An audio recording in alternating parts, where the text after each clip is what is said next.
The National Weather Service has issued Tornado Watch number 194, effective until 1 a.m. Central Daylight Time Wednesday.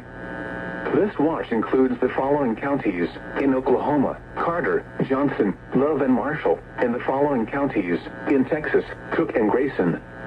Remember, a tornado watch means the conditions are favorable for the development of severe weather, including tornadoes, large hail, and damaging winds in and close to the watch area. While severe weather may not be imminent, persons should remain alert for rapidly changing weather conditions and listen for later statements and possible warnings. Stay tuned to NOAA weather radio, commercial radio and television outlets, or internet sources for the latest severe weather information.